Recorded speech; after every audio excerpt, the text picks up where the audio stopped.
हे खराब होण्याआधी ना बनवूनच घ्यावं म्हणलं. काय ते पुढे सांगतेस तर हाय, मी Arsela, welcome to my mini vlog. आधी तर कपडे वगैरे वॉश करून घेतले, फरशी वगैरे पुसून घेतली आणि संध्याकाळच्या वेळेस बाहेर आले तर आमचं बाळ इतकं भारी झोपलं होतं ना बेसिंगखाली. आजकाल ती तिथंच जाऊन बसते कारण थंड तिला तिथंच वाटतंय. असो, त्याच्यानंतर ना हा गूळ होता तो खिसायला घेतला. बरेच दिवस झाले होते, कैऱ्या ना माझ्याकडे अशाच फ्रीजमध्ये पडल्या होत्या.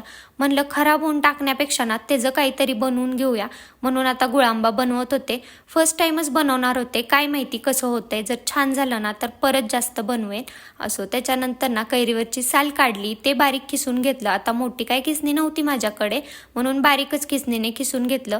जे काही आंबट पाणी होतं ना ते नितळून घेतलं. एका कढईमध्ये कैरीचा खिस टाकला, त्यात गूळ टाकला, थोडंसं वेलची पूड, दालचिनी आणि लवंग टाकलं होतं आणि थोडंसं सेंध मीठ टाकून ना छान असं त्याला शिजवून दिलं. ह्या स्टेजला ना गॅस बंद केला. आता तुम्ही म्हणाल असं का दिसतंय हे, कारण सेंद्रिय गूळ होता ना म्हणून. थंड झाल्यावर एका डब्यात काढून घेतलं. आता थोडाफार टाईम होता म्हणून फेस पॅक वगैरे लावला. तर आजच्यासाठी एवढंच होतं. बाय.